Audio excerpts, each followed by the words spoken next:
SGPGI Lucknow AIR 07। जैसे ही first day से classes start हुई, मतलब ऐसे अंदर से आ गया कि अब तो होना है, अब तो रोक ही नहीं सकता कोई selection. JIPMER Pondicherry 188 rank, final selection, ठीक है, और स्किल टेस्ट भी क्वालिफाइड। SGPGI लखनऊ तो सेकंड बार एग्जाम हुआ, उसके अंदर 28 रैंक। यहाँ पर आपका बिल्कुल बेसिक से लेके बिल्कुल एकदम टॉप लेवल तक पहुँचाते हो, तो वो चीज़ बहुत इफेक्टिव रही है कि आप जब कंटिन्यू रिवीजन करते रहते हैं ना, तो आपको उस चीज़ में टाइम नहीं लगता है। एक और आप याद रख लीजिए, नॉर्सेट 23।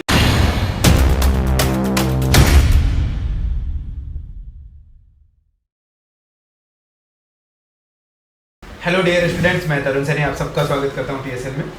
आज हम एक और सक्सेस स्टोरी की बात करने जा रहे हैं, और इस स्टोरी में आपको जो मिलेगा ना, वो मैं कह रहा हूँ कि सभी वीडियो जितने भी TSL के हुए हैं उनसे कुछ न कुछ अनोखा मिलेगा, क्योंकि जिनकी मैं बात करने जा रहा हूँ, नाम तो मैं बाद में बताऊँगा, पहले आपको उनके अचीवमेंट्स बता देता हूँ। SGPGI Lucknow AIR 07 7th rank. SGPGI Lucknow तो सेकंड बार एग्जाम हुआ, उसके अंदर 28 रैंक। ये सारे रैंक जनरल की। RML लखनऊ जिसके अंदर 110 rank. JIPMER Pondicherry 188 rank, final selection, ठीक है, और स्किल टेस्ट भी क्वालिफाइड। PGI संगरूर जिसके अंदर रैंक इन्होंने नहीं दी, सीरियल नंबर तो 4 है, बट उन्होंने रैंक वाइज नहीं था, वो उसकी रैंक हमें नहीं पता कि कितनी है। और मैं तो कह रहा हूँ कि एक और आप याद रख लीजिए, नॉर्सेट 23। अभी रिजल्ट अवेटेड है, बट इसके बीच में हम एडिट करके कमेंट में बता देंगे आपको कि उसमें भी बहुत अच्छे रैंक आने वाले। ये तभी बोल सकते हैं जब किसी टीचर को उसके स्टूडेंट पे 100% बिलीव होता हो। इनका नाम है महिमा चौधरी। आपने बहुत सारे वीडियोस देखे होंगे, बहुत सारे पोस्टर देखे होंगे, और बहुत सारे बच्चों की इंक्वायरी थी कि हर सवाल इनसे पूछे कि भाई ऐसा हो क्या रहा है कि आप हर एग्जाम फोड़ते जा रहे हो, मैथ रीजनिंग वाला भी फोड़ते जा रहे हो, आप कंटेंट वाला भी फोड़ते जा रहे हो, आप कंसेप्ट लेवल वाला भी फोड़ते जा रहे हो, जिपमर जैसा जो बहुत ज़्यादा कंसेप्चुअल होता है उसको भी आप करेक्ट करते जा रहे हो, तो ऐसा कर क्या रहे हो। और सबसे बड़ी बात कि जो ये चीज़ हो रही है, ये तब हो रही है जब इनका बैच अभी रनिंग है, ये बैच पूरा ही नहीं है। सोचो, ये आज से 1 साल बाद यदि ये जॉब में इन्वॉल्व नहीं हुए, तो 1 साल बाद जब ये और पढ़ के लिखेंगे तो कितनी अच्छी रैंक आएगी। अभी भी टॉपर्स में नाम है, कितनी अच्छी रैंक आएगी, काबिले तारीफ बात होगी, ठीक है। तो मैं इनसे आपको कुछ सवाल करूंगा, और आप डेफिनेटली आपके लाइफ में, आपके अचीवमेंट में कहीं न कहीं बढ़ोतरी देखोगे, क्योंकि एक 100% जो जेन्युइन चीज़ है वो मैं यहाँ से निकालने की कोशिश करूँगा। और मैं ये वीडियो इसलिए नहीं कर रहा हूँ कि यहाँ पर बहुत सारे स्टूडेंट आके एडमिशन ले, वो आपकी मर्जी, आपका विवेक है कि आपको क्या करना है क्या नहीं करना है, बट मैं महिमा से भी ये बात बोल रहा हूँ कि आप सही चीज़ें बताना, ठीक है, क्योंकि ये वीडियो बहुत लोगों तक जाना है, ठीक है, लाखों लोग इस वीडियो को देखेंगे। तो ये चीज़ तो मुझे वहाँ से बताइए जहाँ से आपने BSc नर्सिंग किया था, वहाँ से आपको शुरू करना है। TSL में कैसे आए, अभी ये 2 ही सवालों के जवाब देना है, फिर मैं स्पेसिफिक सवाल करता रहूँगा और आपको जी। Thank you sir so much. Myself Mahima Chaudhary. मैंने सफदरजंग हॉस्पिटल से नर्सिंग की है, और मैं TSL के थ्रू सफदरजंग से आई हूँ, क्योंकि यहाँ के काफ़ी टीचर्स सफदरजंग हॉस्पिटल में वर्किंग हैं, तो मैं वहीं से, मुझे उनके थ्रू पता चला कि TSL कोचिंग है, और मैंने कुछ वीडियोस देखे थे सर के YouTube पे, तो मैं वहीं से यहाँ पर कोचिंग लेने आई हूँ जी। तो देखिए, पहली बात तो अच्छे कॉलेज से पास आउट है, तो ये अच्छी बात है। और 2 चीज़ें होती हैं कि अच्छे कॉलेज से पास आउट होने का मतलब स्टूडेंट 2 तरीके से सोचता है। एक तो ये सोचता है कि मुझे कोचिंग करनी है, ठीक है, मैं मेरे भरोसे ही लेके आऊँगी। दूसरा ये होता है कि मुझे भाई कंटेंट चाहिए तो मुझे करना है, ठीक है, और मेरे अंदर जो है जो तो है ही, और उछाल होगा, और जल्दी रैंक लेके आऊँगी और अच्छी रैंक लेके आऊँगी। कोचिंग करना कोई पाप नहीं है, पहली बात तो, और TSL में तो बिल्कुल भी नहीं है, ठीक। तो मुझे एक बात बताइए, आपने कैसे डिसाइड किया कि आपको कोचिंग करना चाहिए? मैंने ऐसे डिसाइड किया, मैंने पहले सोचा मैं खुद करती हूँ, थोड़ा सा घर का भी फिनेंशियल इशू था, तो मुझे प्राइवेट जॉब करनी भी थी, तो मैंने सोचा मैं साथ साथ कर लूँगी। साथ साथ करते करते वो बड़ा धक्का लगा कि मेरा नहीं हुआ। हालांकि मेहनत बहुत करी, मैंने पढ़ाई भी की, लेकिन मेरा नहीं हुआ। तो मुझे लगा कि गाइडेंस चाहिए, नॉलेज ठीक है, नॉलेज सबके पास होती है, एक होता है कि गाइडेंस भी चाहिए आपको किस डायरेक्शन में जाना है। तो इससे मैंने डिसाइड किया कि मुझे कोचिंग में आना है और मुझे सबसे बेस्ट TSL ही लगा कि मुझे यहीं आना चाहिए।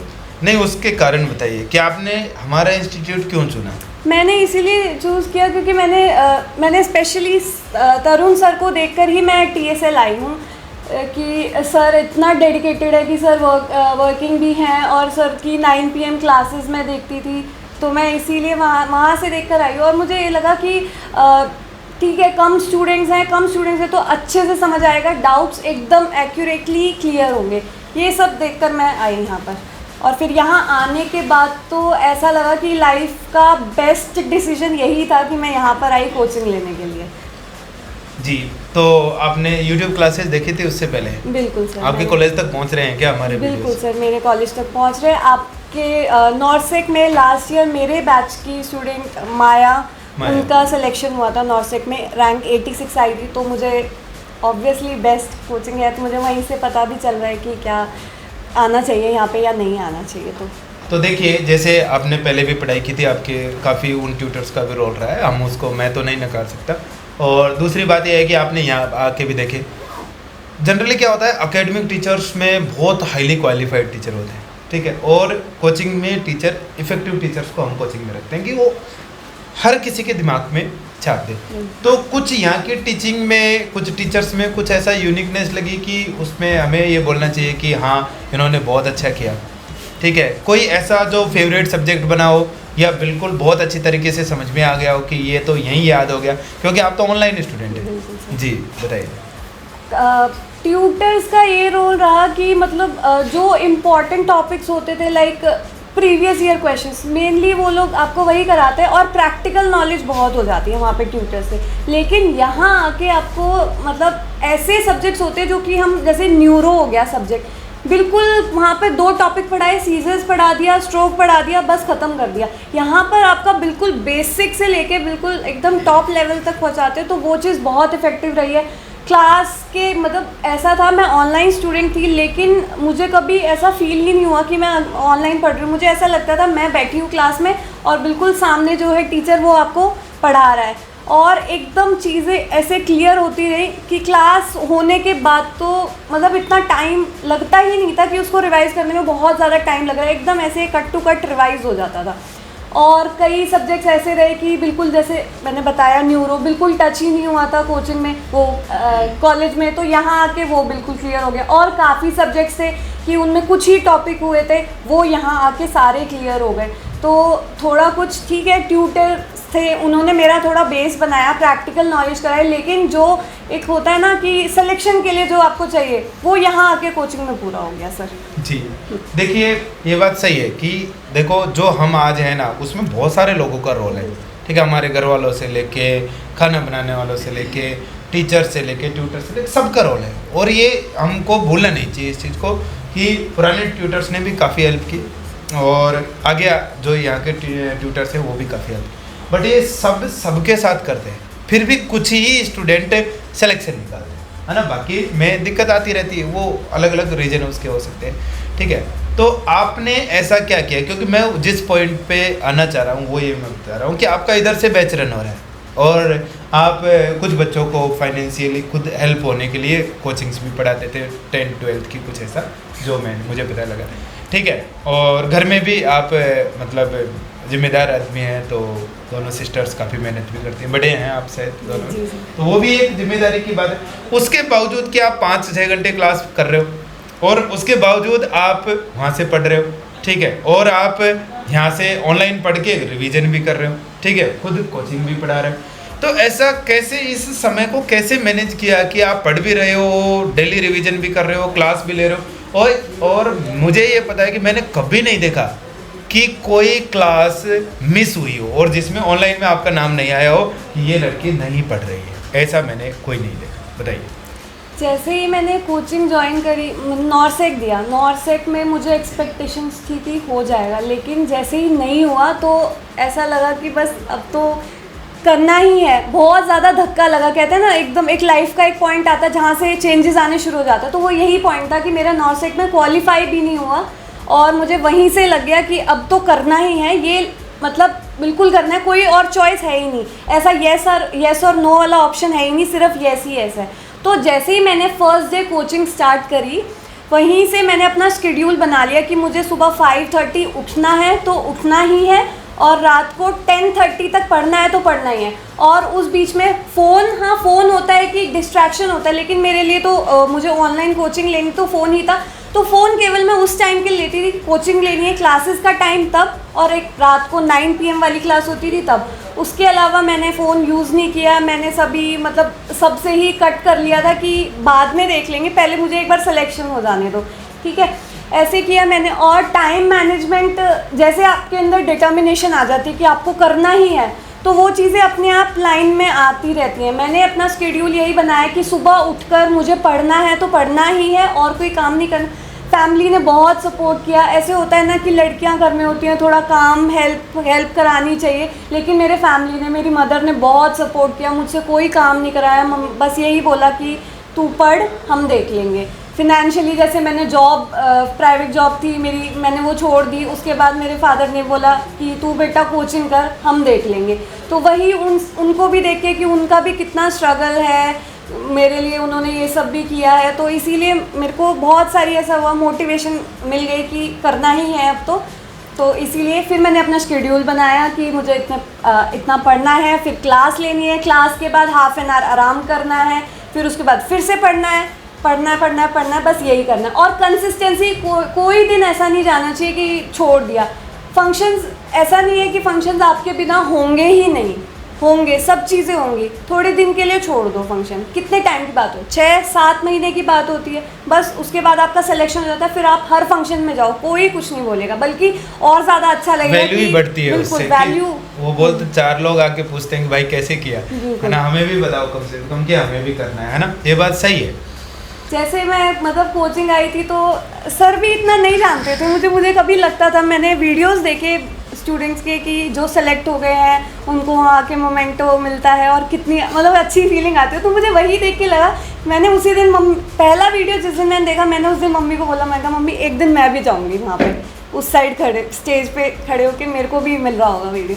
तो बस यही चीज़ें आई माइंड में, तो मैं करती गई। एक भी दिन, हाँ, बीच में मेरे सिलेक्शंस जैसे हुए तो मुझे डीवी के लिए भी जाना होता था वहाँ पे, तो उसमें ऐसा लगता था कि क्लासेस मिस हो जाएंगी, लेकिन मैंने ऐसा नहीं किया। मुझे क्या मतलब है दुनिया क्या कर रही है, मुझे मेरा देखना है। मैं जहाँ भी बस से ट्रैवल कर रहे हैं, ट्रेन से ट्रैवल कर रहे हैं, मेरे को नहीं होता था, मेरे को बस अपना फ़ोन, उसमें नेट होना चाहिए, और अपनी क्लासेस मैंने कंटिन्यू रखी। इवन अक्षय सर की जो मैथ्स की क्लासेस उस टाइम रनिंग थी, मैं जिप में गई हुई थी, मैंने ट्रेन में सारी क्लासेस ली हैं मैथ्स की, साथ के साथ लाइव। जो मैं नहीं ले पाई, लाइक कुछ नेटवर्क इश्यू हो गया या कुछ भी बहुत ज़्यादा अर्जेंट, जैसे बीमार हो गई मैं कभी बहुत ज़्यादा, वो मैंने नेक्स्ट डे तक छोड़ी ही नहीं। जैसे ही थोड़ा सा लगा कि ठीक है एनर्जी है बॉडी में, रात तक 12 बजे से पहले मैंने सारी क्लासेस कंप्लीट करी। तो ये एक बहुत बड़ा फैक्टर होता है कि कोई चीज़ पाइल अप नहीं होती है, कंटिन्यू होती रहती है, तो आपको बर्डन भी नहीं लगता है इसमें। जो आपने बोला कि नॉर्थ सेट में क्वालिफाई भी नहीं हुए थे पिछले वाले में, तो वो एक डाउन टाइम रहा होगा, और उस टाइम पे है ना तो किसी से बात करने का मन करता है। मैं ये फीलिंग तब बता रहा हूँ कि मैंने स्टूडेंटों से सुनी है, क्योंकि मैं तो पहली बार में ही लग गया था, ठीक है, तो मेरे अंदर तो वो चीज़ पता नहीं है, बट मैंने स्टूडेंटों से सुनी है कि ना बात करने का मन करता है, और जो भी अब ऐसे टाइम पे घर वाले ही बोलेंगे, ठीक है, तो घर वाले बोल रहे हैं ले चाय तो पी ले या कॉफ़ी तो पी ले, है ना, तो वो करता है कि कुछ नहीं करना, बस मुझे पढ़े ही रहना है, इस रूम से बाहर ही नहीं निकालना, ठीक है। और तुम तो वैसे भी इतने से सोने वाले लोग है ना कि भाई इतना 5-6 घंटे ही सोना है, तो वो टाइम क्या फीलिंग आती थी, कैसे गुजारा वो टाइम, क्योंकि हर स्टूडेंट के लाइफ में वो फेज आता है। मैं चाहता हूँ कि स्टूडेंट यदि उससे गुजरना सीख जाए और उसमें भी वो खड़े होकर पढ़ना सीख जाए, तो फिर उसको कोई नहीं रोक सकता। जी बताइए कि उसमें कैसे आपने वो चीज़। जब नॉर्थ सेट दिया मैंने, तब तो मुझे लगा था कि हो जाएगा, तो वो बीच में 10 से 15 दिन जो गए वो तो बहुत सही गए, मतलब कि मुझे लग ही रहा था कि अच्छा, हो जाएगा। रिजल्ट आने से पहले जिस दिन रिजल्ट आया, 26 सितंबर को रिजल्ट आया था, जिस दिन रिजल्ट आया, जैसे ही रिजल्ट आया मैंने तो रोना ही स्टार्ट कर दिया था। इतना ऐसे लग रहा था कि बस कितना बड़ा पहाड़ आ गया आपके ऊपर, कि ऐसा क्या ही हो गया, मन नहीं करता था, कुछ भी मन नहीं करता था करने का। लेकिन फिर मैंने जैसे जैसे संभाला खुद को कि 1 दिन रो लिए, 2 दिन रो लिए, ठीक है, फिर कोचिंग स्टार्ट हुई, सर का बैच स्टार्ट हुआ, डेमो क्लासेस 28 सितंबर से। मैंने ज़रा देर नहीं लगाई, मैंने उसी दिन से स्टार्ट कर दिया कि कोई बात नहीं, अब नहीं हुआ और अब होना ही होना है। तो मैंने डिसाइड कर लिया कि अब तो चाहे कुछ हो जाए इतना दुख नहीं लेना, बल्कि जो जैसे आपको कभी फेलियर मिलता है ना, तो आपको उस फेलियर से दुखी नहीं होना चाहिए, बल्कि उससे ये होना चाहिए, मोटिवेट होना चाहिए कि इसमें नहीं हुआ तो अगला तो मैं करके ही दिखाऊंगा। तो यही चीज़ है कि जो भी फेलियर्स आ रहे हैं उनको एज अ मोटिवेशन लो आप, और उससे आपके परफॉर्मेंस इन्हांस ही होगी, कभी डिग्रेड नहीं होगी। और ऐसा हुआ कि अगर रिजल्ट लेके बैठे रहे, रोना है तो फिर तो सारी लाइफ ही रोना ही पड़ेगा, अगर उस टाइम नहीं उठे तो आप। ये बात बिल्कुल सही है कि देखो, एग्जामिनर जो है होता है ना, जो बोर्ड एग्जाम लेता है, वो कोई पर्सन नहीं है। और वो बोलते हैं ना कि हमारे मामा का छोरा नहीं है वो, ठीक है, जो हमारे केयर करेगा, ठीक है, या कोई हमारा केयर करने वाला नहीं कि वो बोलेगा कि नहीं इसको पास कर देते हैं, नहीं तो ये टेंशन में आ जाएगी, डिप्रेशन में चली जाएगी। जाओ आप, मैं तो कह रहा हूँ स्टूडेंट सुसाइड भी कर ले तो एम्स को क्या मतलब है इस चीज़ से कि आप करो जो मर्जी है वो करो, उसको तो वही लेवल पूछना है, वही चीज़ बतानी है, और वो जो कर सकते हैं तो हम खुद ही इम्प्रूव कर सकते हैं। बट इसमें आपके टीचर रोल प्ले कर सकते हैं। जनरली क्या होता है कि टीचर से हर स्टूडेंट को पॉसिबल नहीं है कि हर स्टूडेंट बात करे, और करना भी नहीं चाहिए, ठीक है, क्योंकि फिर वो टीचर्स को मतलब पॉसिबल है ही नहीं कि मान लो 1000 स्टूडेंट है तो कैसे बात करेगा उससे, और टीएसएल में भी हज़ारों स्टूडेंट अपने पढ़ाए, तो ये मुश्किल काम होता है कि उसको बात करना। बट फिर भी हम कोशिश करते हैं कि हम यूट्यूब पे आके हर स्टूडेंट को संभालने की कोशिश करें कि एक ही वर्ड से बहुत सारे लोगों को हम वो करें। तो जैसे ही आपने वो क्लासेस शुरू की, बैच ज्वाइन कर लिया, तो आपको कुछ ऐसा लगा कि यार ये लोग बदलेंगे कुछ, कि ये लोग मेहनत करेंगे, ये मेहनत करवाएंगे और डेफिनेटली हम सिलेक्शन लगेंगे, ऐसा कुछ फीलिंग? जैसे ही फर्स्ट डे से क्लासेस स्टार्ट हुई, मतलब ऐसे अंदर से आ गया कि अब तो होना ही, अब तो रोक ही नहीं सकता कोई सिलेक्शन। क्योंकि जिस तरीके से डेमो क्लासेस में आए, सब लोग ने थोड़ा थोड़ा टॉपिक पढ़ाना स्टार्ट किया, तब ऐसा लगा कि एक्स्ट्रा, मतलब जो एक्स्ट्रा एफर्ट हमें करना पड़ रहा था ना, वो अब ये लगा कि हमें कंटेंट तो यहीं मिल जाएगा, बस हमें क्या करना है कि रिवीजन करनी है। तो वो चीज़ फर्स्ट डे से ही ऐसा हो गया कि यहाँ तो होना ही है। टीएसएल आ गए तो सब चीज़ पॉसिबल है, अगर नहीं आए तो मैं गारंटी नहीं ले सकती हूँ, बट मैं तो यही कहती हूँ कि टीएसएल आ गए तो आपका सिलेक्शन होना ही है, आप यहाँ से सिलेक्शन लेकर ही जाएंगे। देखिए, कोचिंग तो सभी अच्छी होती है, मैं तो इसके पक्ष में ही जाऊँगा, है ना, और हम अच्छे हैं इसका बात तो स्टूडेंट ही डिसाइड करेंगे, या फिर जो आ गए वो डिसाइड करेंगे। देखो, स्टूडेंट जोश में आ तो जाते हैं, पढ़ भी लेते, फीस भी जमा कराते, 1 महीने बाद वो गायब हो जाते हैं, ठीक है। आपने अभी तक, अब बैच खत्म होने वाला है, तो अभी तक आपने इस चीज़ को कंटिन्यू रखा। मैंने देखा कि आज भी आप क्लास ले रहे थे, ठीक है, अभी तक कंटिन्यू रखा, तो मतलब कहाँ से ये एनर्जी मिलती है, कि कैसे मिलती है कि भाई टीचर्स को देख के मिल रहे हैं, घर वालों को देख के मिल रही है, ठीक है, कि कैसे? क्योंकि लाइफ में ये चीज़ होना बहुत ज़रूरी। जैसे ही आप गिरो तो कोई तो ऐसा इंसान होना चाहिए कि, या भले ही हमारे पिताजी हो, माताजी हो, ब्रदर हो, सिस्टर हो, टीचर्स हो, कैसे भी, कि यार इसको भी तो देख, ये भी तो कर रहा है, तो मैं क्यों नहीं कर सकती? सिंपल बात है, ठीक है। तो ऐसे कहाँ से पॉजिटिवनेस डेवलप होती है? क्योंकि वो डाउन टाइम बहुत अजीब होता है, और स्टूडेंट को जब वो एग्ज़ाम लिखता है, नहीं होता है, तो उसको लगता है कि यार नहीं हुआ, ठीक है, और वो पूरा घबरा जाता है। जैसे आप बोल रहे हो कि इतना पढ़ते हो, तो 5 से कितने घंटे सोते थे आप अभी जो तैयारी कर रहे थे उसमें? 11 बजे सोती थी और मैं 5 बजे तो उठ ही जाती थी। तो कुछ ऐसे मेडिकल इश्यूज नहीं हुए इससे, कि नींद कम आना, दिमाग ऐसे झंझन होना, बार बार बीमार होना? क्योंकि स्टीरॉइड रिलीज होंगे तो बीमार तो होगा। मेडिकल इश्यूज तो बहुत टाइम से हो रहे हैं, तो इतना मतलब जब बहुत ज़्यादा ही हो गया तो ऑब्वियसली रेस्ट करना पड़ता है, लेकिन इतना ध्यान भी नहीं देते। ज़्यादा ध्यान देते तो ऐसा लगता है नहीं सच में ही बीमार हो गए, इतना ध्यान भी नहीं देना चाहिए। और सिर्फ पढ़ने से तो कोई बीमार नहीं होता, नहीं सोने से हो सकता है। एक स्टूडेंट को 6 घंटे कम से कम सोना चाहिए, 6 से 8 घंटे उसको सोना चाहिए, मेरा मानना है ऐसा है। चलो, आपने उसको भी वो करके रखा अच्छी तरीके से, है ना। तो मैं अब स्टडी टेक्निक पे बात करना चाह रहा हूँ, है ना, कि आपने जो हमने यहाँ से पढ़ा दिया, ठीक है, आपने घर जाके उसको पढ़ लिया। पढ़ने का टाइम आपने बता दिया कि 11-12 बजे तक आप सो जाते थे, सुबह 5-5:30 बजे उठ जाते थे, ठीक है। तो कैसे आप ये चीज़ें पढ़ते थे? क्योंकि बहुत सारे स्टूडेंट मैं देख रहा हूँ कि उन्होंने कोर्स कर लिया, 3-4 महीने हो गए, ठीक है, ऐसा नहीं है कि उनके नंबर नहीं आ रहे हैं, बट 4 नंबर रह रहे हैं, 5 नंबर रह रहे हैं, तो आपने ऐसा क्या स्पेसिफिक उस चीज़ में कर दिया कि आपके 5-5 जगह सिलेक्शन हो रहे हैं और होते ही जा रहे हैं, कि ऐसा क्या यूनिकनेस रखी? मैं ये चाहता हूँ कि वो हर स्टूडेंट को मिले, ठीक है। वैसे फॉलो तो फिर भी 100 में से 2-4 ही लोग करेंगे, ये तो पक्की बात है, ये तो यूनिवर्सल ट्रूथ है, ठीक है, कि हर आदमी फॉलो नहीं करे, बट फिर भी जो करना चाहे उसको तो पता लग जाए एटलीस्ट कि करना क्या, ठीक है। वो बताइए कि कैसे आपने यहाँ से हमारे पढ़ाने के बाद कैसे स्टडी करते थे, या ड्यूरिंग द क्लास पे आप कैसे ये चीज़ करते? जैसे ही हमारी क्लास का टाइम ओवर हो गया, क्लास हो गई, उसके बाद मैंने क्या किया, जैसे ही क्लास ख़त्म होती थी तुरंत एक 5 मिनट का रिवीजन देख देती कि हुआ क्या है आज। फिर उसके बाद बीच में रेस्ट लेके फिर से रिवीजन करना।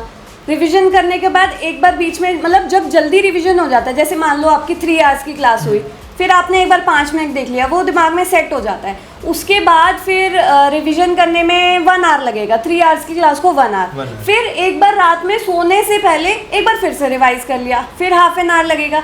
ऐसे करते करते मतलब आपकी लगा लो जैसे भी, हाँ, और जैसे क्लास कोई होने वाली होती थी मॉर्निंग में, जैसे शेड्यूल आ जाता है हमारे पास, तो क्लास ज्वाइन करने से पहले वो पुराना जितना भी करा दिया वो पीछे का सारा रिवाइज।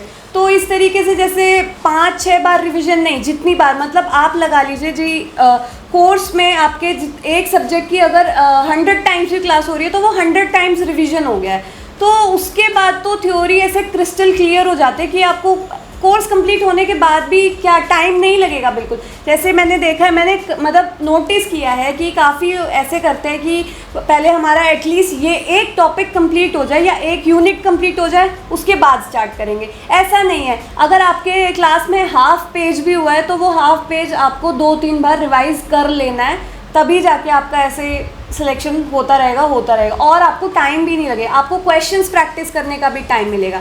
ऐसे जैसे टाइम मैनेजमेंट का यही होता है कि आप जब कंटिन्यू रिवीजन करते रहते हैं ना, तो आपको उस चीज़ में टाइम नहीं लगता है, तो आपको अपनी अदर एक्टिविटीज़ करने के लिए भी टाइम मिल जाएगा और पढ़ने के लिए भी एक टाइम हो जाएगा। तो मैंने यही किया कि कंटिन्यू कंसिस्टेंसी बनाई रखी, कोई दिन ऐसा नहीं किया कि मैंने रिवीजन ना करी हो। ऐसा हो जाता था जिस दिन नहीं पढ़ रही हूँ, कम पढ़ा है, तो मेरे को थोड़ा चिड़चिड़ापन आ जाता कि आज तो पढ़ा ही नहीं, अरे मूड ख़राब हो गया, ये वो करके ऐसे। तो उस टाइम ऐसे होता था, जब मन कर रहा है उठ के पढ़ना तब पढ़ के, नहीं मूड ठीक करना, रात में ऐसे सोना है कि मतलब ऐसा लगे कि हाँ सब चीज़ दिन की अकम्प्लिश हो गई है, उसके बाद आराम से सो रहे हैं। तो वो जो आप कह रहे हैं ना सर कि कम सोना, वो 6 घंटे जो मैं सोती थी वो ऐसे सोती थी, सुकून वाली नींद होती है ना पूरी कंप्लीट, की आज का जो टारगेट था वो मैंने कंप्लीट कर लिया और नेक्स्ट डे मैं सुबह उठ के अच्छा अपना फ्रेश एक टारगेट होंगी। तो वो ऐसे मैंने मैनेज किया कि बस रिवीजन कंटिन्यू रखा। तो कोर्स के एंड तक, मतलब आज जैसे भी अभी हमारा रनिंग कोर्स है, तो रनिंग कोर्स जब हमारा एंड भी हो जाएगा तो मुझे सिर्फ क्वेश्चंस प्रैक्टिस करने होंगे, क्योंकि मैंने जो पहले चीज़ें हुई है वो मैंने कई बार रिवाइज़ कर लिया, कई बार लगा लो 100 जितनी बार क्लासेस हो गई उतनी बार मैंने रिवाइज़ कर ली होंगी वो चीज़ें। तो बस यही है, कंटिन्यू रखिए रिवीजन, कभी बीच में छोड़ना ही नहीं है, किसी भी तरीके में, किसी भी रीज़न के लिए नहीं छोड़ना है। कोई जेन्युइन रीज़न है वो अलग हो गया, लेकिन वो जेन्युइन रीज़न वो भी तो कभी ख़त्म होगा, कोई रीज़न कंटिन्यू नहीं होता। जैसे कभी बीमार हो गए ठीक भी तो होते हैं ना, तो आप तब कर लीजिए, डबल इनपुट कर लीजिए, लेकिन करना ज़रूर है, कंटिन्यू करना है। एक सवाल और कि आपने बार बार बोला कि रिवीजन करना है ना, स्टूडेंट ये बोल रहे हैं कि कैसे रिवीजन करना, क्योंकि स्टूडेंट हर उस बात पे सवाल करते हैं, और बोला जाए कि भाई पढ़ना ही है तो उस पर ज़रूर वो भले ही ना करे, बट सवाल ज़रूर करते हैं कि कैसे पढ़ाई की, कितनी पढ़ाई की, कौन सी गाइड पढ़ी, क्या पढ़ाई, फालतू के चीज़ें हैं, इन पर सब पे सवाल करते हैं। तो मैं उन सब के जवाब देना चाह रहा हूँ आज, ठीक है, क्योंकि आपने इतने सिलेक्शन की। रिवीजन की क्या टेक्निक काम में ली? एक तो आपने बोला कि क्लास शुरू होने से पहले पूरी चीज़ करते थे और वो बात करते थे, फिर मुझे ये बात बताइए रिवीजन करते कैसे थे, कि 2-3 तरीके होते हैं, जैसे अब आप ही बताइए कि आप कैसे करते थे रिवीजन। जैसे रिवीजन होता है, आपको लिख के रिवीजन कर लिया या फिर ऐसे ओरली कर लिया। तो मैं पर्सनली बताती हूँ, मुझे लिख के नहीं हो पाता याद, मैंने कई बार ट्राई किया है। तो मैं क्या करती हूँ, मैं ओरली, जैसे रिवीजन वर्ड का मतलब ही विजन मतलब आपको जो आपने देखा, आपने सीखा, वो आपने रिवाइज कर लिया माइंड में। तो यही करना है। जैसे एक बार क्लास हो गई, क्लास के बाद एक बार आपको नोटबुक की ज़रूरत पड़ेगी, क्योंकि एकदम फ्रेश होता है, थोड़ी थोड़ी चीज़ें कुछ न्यू भी हम लर्न करते हैं।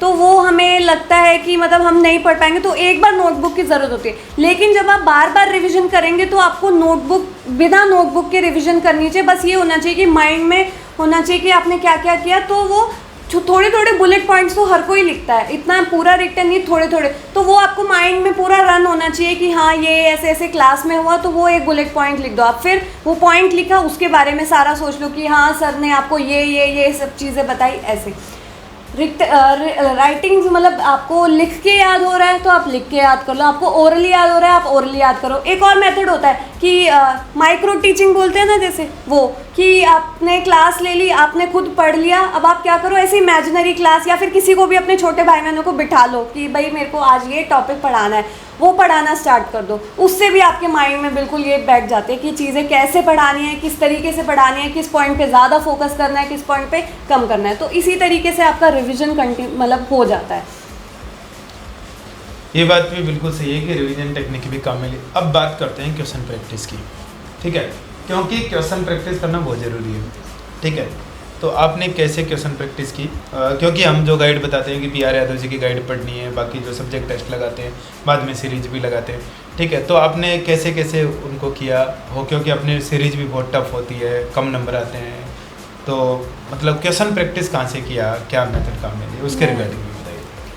मैंने पहले जैसे थ्योरी जब तक क्लियर ना हो तब तक आपको क्वेश्चंस पे नहीं जाना चाहिए, क्योंकि कई बार ऐसे होता है कि क्वेश्चंस में आप कुछ और कंसेप्ट लगा के आंसर कर देते हो, तो वो कंसेप्ट फिर आपके वो माइंड में वो वाला कंसेप्ट बैठ जाता है, तो फिर सही अगर कुछ अलग से क्वेश्चन आ गया, ट्रिकी क्वेश्चन, फिर आपका वो आंसर गलत हो जाता है। सबसे पहले तो यही पॉइंट है कि थ्योरी बिल्कुल क्लियर होनी चाहिए, उसके बाद आप क्वेश्चंस अटैम्प्ट किए, और क्वेश्चंस बेसिक से स्टार्ट किए। जैसे हमारे वीकली टेस्ट होते थे वो, और मैंने पहले PR यादव से स्टार्ट किए थे क्वेश्चंस। तो PR यादव के ऐसे किया मैंने कि वो बुक भी मतलब मैंने 3 से 4 बार एक ही बुक का रिविज़न कर दिया है। तो ऐसे होता था कि एक बार में पहले कर रहे हैं तो आपको कई क्वेश्चन नहीं आ रहे, जैसे 10 से 15 क्वेश्चन मान लो आपको एक टॉपिक में नहीं आ रहे हैं। उसके बाद जब आप सेकंड टाइम करोगे तो जो आ रहे हैं आपको उन पे आपको टाइम वेस्ट नहीं करना है, क्योंकि वो आ रहे हैं, वो आएंगे ही आएंगे, क्योंकि वो डायरेक्ट क्वेश्चंस होते हैं। फिर आपको जो वो 10 to 15 क्वेश्चंस हैं उनको दोबारा करना है। उसके बाद फिर आप जाओगे, फिर आपके 2-3 क्वेश्चंस रहेंगे, फिर आपको थर्ड टाइम वो आपको कोई भी बुक इस तरीके से करनी है कि जब तक आपको वो बुक बार बार आप करेंगे ऐसा ना लगे ना तब तक कि अब तो कुछ नया नहीं है इस बुक में, अब तो सब हो गया मेरा, तब तक वो चीज़ आपको छोड़नी नहीं चाहिए। तो वही नोट्स के साथ, नोट्स भी जैसे आप बार बार रिवाइज कर रहे हैं, तो जब तक ऐसा हो जाए कि नोट्स में कुछ नया नहीं मिल रहा अब, तो आपका इसका मतलब ये समझ लो कि अब आपकी थ्योरी का मतलब क्लियर ही हो चुकी है, आपके नोट्स आपको रिवाइज हो चुके हैं। उसके बाद फिर क्वेश्चंस मैंने सर की 9 PM वाली क्लास जो थी उसके क्वेश्चंस किए, एंड डेफिनेटली 9 PM से मैंने 5 एग्ज़ाम 5 मतलब हो गया है, तो वो 9 PM बहुत बेनिफिट रही है मेरे लिए, क्योंकि उसमें से एग्जैक्ट क्वेश्चंस रिपीट हुए हैं। ऐसा नहीं, मतलब बिल्कुल ऐसे झूठ नहीं बोल रही मैं, एग्जैक्ट क्वेश्चंस 5 से 10 क्वेश्चन का मतलब तो बहुत मार्क्स सिलेक्शन हो जाता है, 5 से 10 क्वेश्चंस का ही खेल होता है। तो मैंने वही फॉलो की, सर की 9 PM एक भी दिन नहीं छोड़ी मैंने सर की 9 PM वाली क्लास, और उसमें ऐसे क्वेश्चंस बिल्कुल डायरेक्ट क्वेश्चंस आते हैं, तो वो वाली क्वेश्चन करी, और सर के जो टेस्ट है वो किए। टेस्ट में हाँ कम मार्क्स आ जाते थे, कई बार ऐसा लगता था कि बिल्कुल ही नहीं पढ़ रहे, तो फिर उस चीज़ को ऐसे ना लेके कि नहीं मैं तो कर ही नहीं सकती है, वो चीज़ नहीं लेनी चाहिए, वो उस चीज़ को भी मतलब मोटिवेशन में लेना चाहिए कि ऐसे कैसे नहीं हुआ, अगली बार इस टेस्ट को भी मैं करके दिखाऊंगी, मेरे हाईएस्ट मार्क्स आएंगे। तो ऐसे करते करते वो मोटिवेशन लेते रहो, और क्वेश्चंस सर ने यूट्यूब पे जैसे वीडियो डाले कि किस तरीके से अटेम्प्ट करने क्वेश्चन, सबसे पहले तो वो देखने चाहिए कि हर एक ऑप्शन पे कैसे अप्रोच करनी है क्वेश्चन की।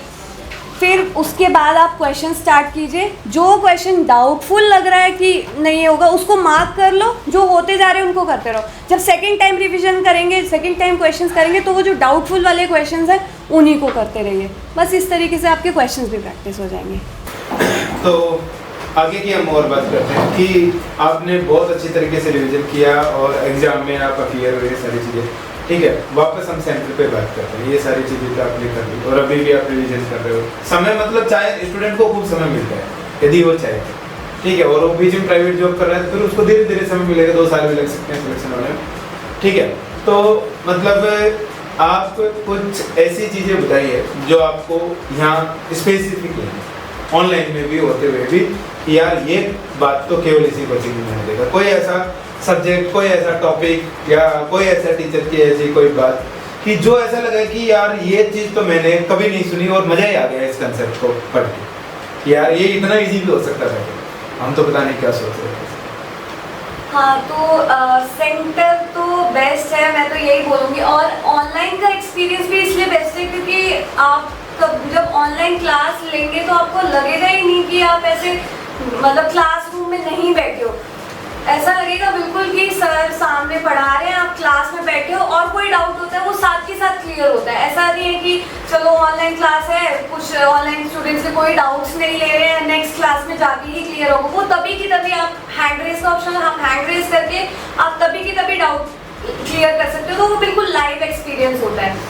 और बेस्ट तो सभी टीचर्स हैं और सब्जेक्ट्स भी, मतलब सभी, ऐसा नहीं है जो हमारे मतलब हम पहले से पढ़ के आते हैं वो तो कम पढ़ के आता है ना। यहाँ पे आके आपको पूरा इलेबोरेट सब कंटेंट बिल्कुल एकदम अच्छा मिलता है, बड़ा कंटेंट मिलता है। तो ऐसा कुछ नहीं कि कोई स्पेसिफिक सब्जेक्ट है, बट हाँ यही है कि मैं तो मतलब ऐसा नहीं कि सर सामने बैठे, बट मैं सीरियसली यही बोलूँगी, चाहे सर मुझे मना भी करें मैं तब भी यही बोलूँगी। मैं तो तरुण सर को देख के ही आई थी कोचिंग में, और जैसे आपने बोला ना आपको किसको देख के मोटिवेशन मिला कि इतनी मेहनत करनी चाहिए थी, तो सर आपको ही देख के मिला कि आप जॉब भी कर रहे हो, आप हमारे 9 PM की क्लासेस के लिए आप इतना वो कर रहे हो।